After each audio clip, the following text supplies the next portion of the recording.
Hi, welcome back to my channel. My name is Frankie Scott, creator of Frankie Scott Home Comfort. Today I'm going to give you a little bit about the origins of Shorty Cakes by Frankie Scott. I started Shorty Cakes basically because of my love for cooking and my love for science and art. I believe that food provides comfort. Comfort normally first comes in the form of visual authentication, where what you relate to that makes you feel good visually. Then it comes to the actual feeling, how something tastes when you eat food, how it smells. All those things come together to make that pure, decadent indulgence that people have or that they associate to when they eat something great. Just to give you a little bit of background information, I've always loved to cook, as I stated, as a little girl, cooking with my grandmother and my mom, just really using the resources that we had, being creative, preparing meals for small group, preparing meals for the masses, because I do come from a large extended family on both sides. So food was about gathering, food was about comfort and happiness and togetherness. So it was the glue for everything, even on both sides of my family. I've always, like I said, loved science, and food is science. It's amazing how you can take all these different components and based upon mixtures and measurements and temperature control and timing, how they come together to create something totally different than each individual component. And they make something wonderful, something nourishing. It's always good to be able to feel good about what you're doing when you're able to not only just create something, but even when you're able to share that creation. It always made me feel good to make something that people love, that people found joy in eating, or even just joy in receiving it. Making Shorty Cakes came about just from a basic strawberry shortcake recipe. I put my own spin on it. Coming down to, of course, everybody knows there's no hidden secret. It has strawberries in it, and it had cake, and it had, some type of dairy product such as whipped cream. But just kind of condensing it down, because we are in a society where you don't need a whole lot, and no one does, even though you would prefer to eat a whole lot of a strawberry shortcake.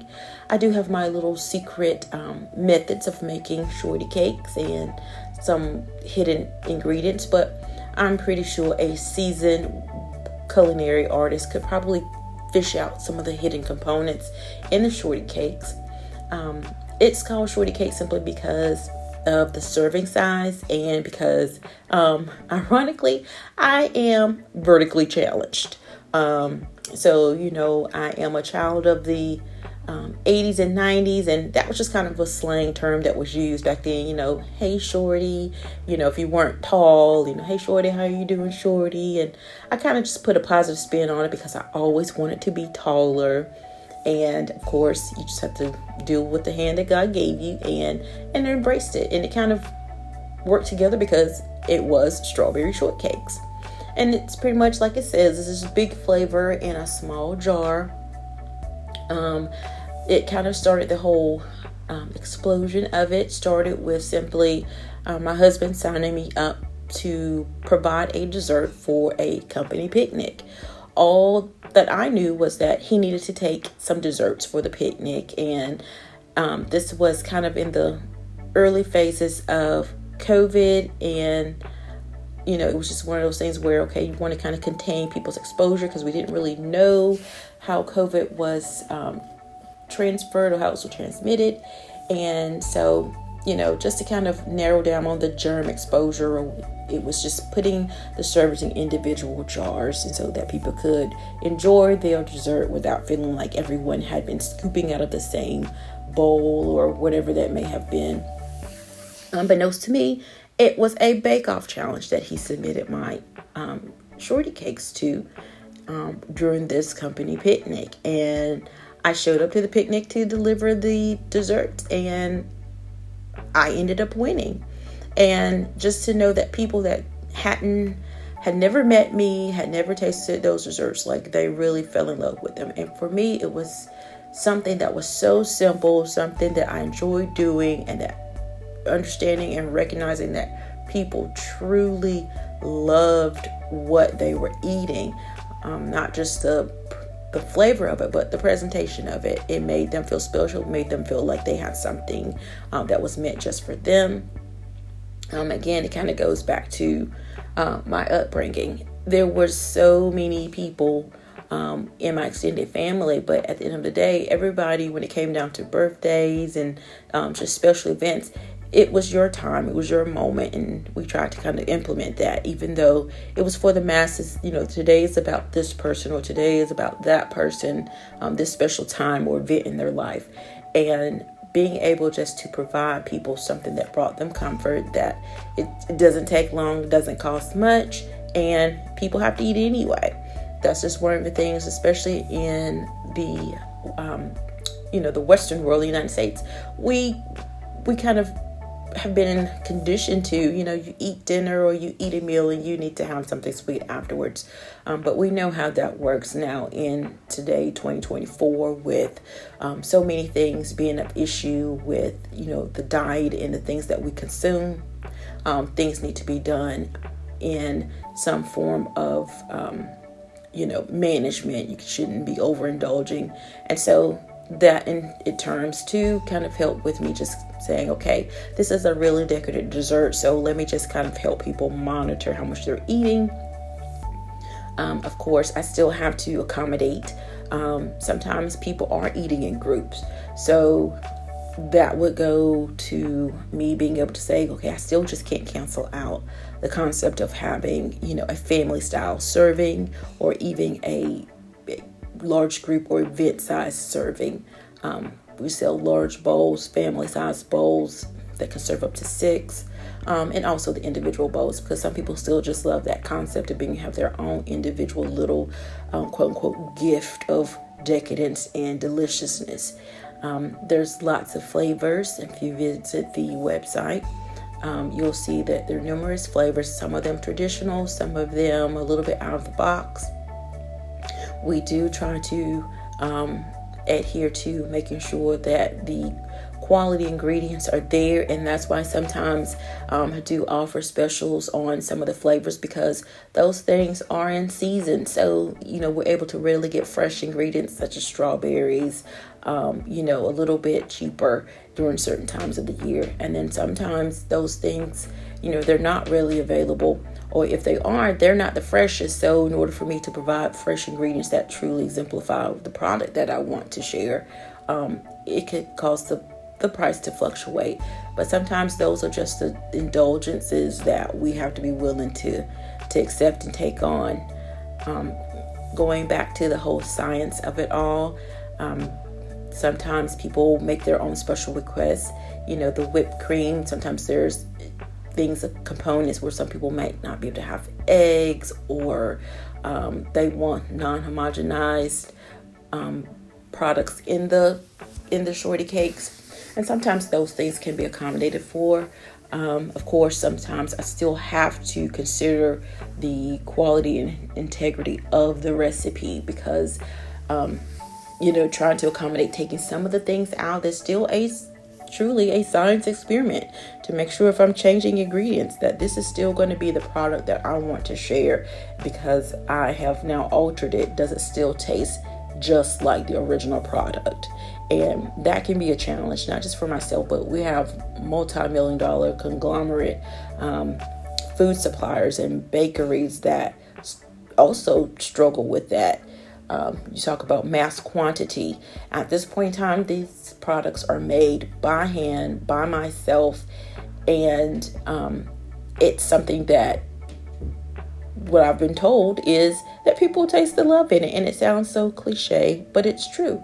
You can taste the effort, you can taste the love.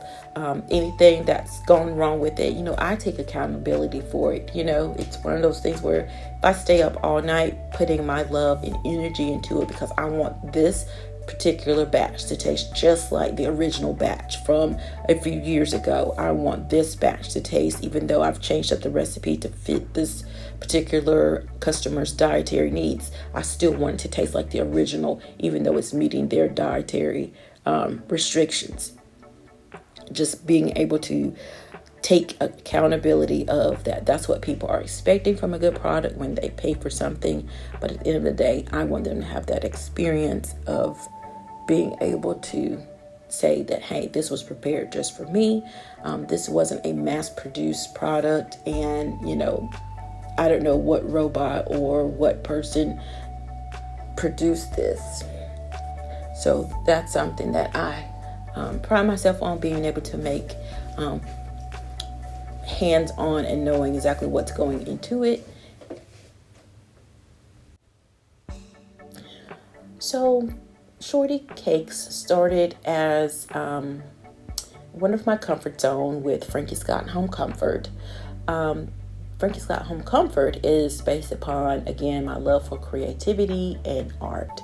I love decorating. Even as a small child, I was getting commissioned to help make draperies, paint, do interior design for family members, just providing this different viewpoint of what the home should look like. Taking resources. I was taking pantyhose and making decorative wall items out of pantyhose and anything that I could find, and it made these eccentric looking 90s fans that people were putting over their beds or their couches.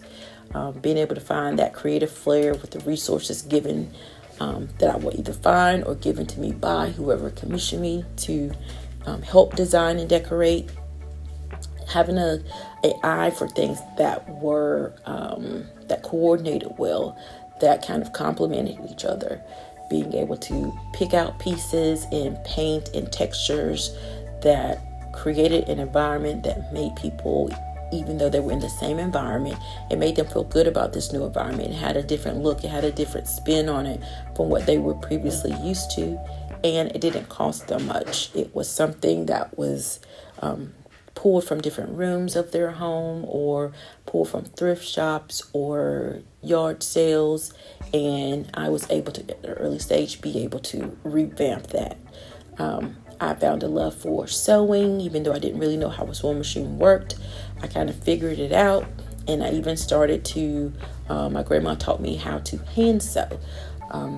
Before I got my first sewing machine, it was watching her be able to gather things from thrift stores and yard sales as well, and be able to restructure them. She would take a broken iron and she would literally cut the end off and figure out how to rewire it so that this iron would work again. And we were always scared to, like, okay, she is not an electrician, but she has really fixed this iron, and that, we can get a couple more uses out of this iron because she has rewired it.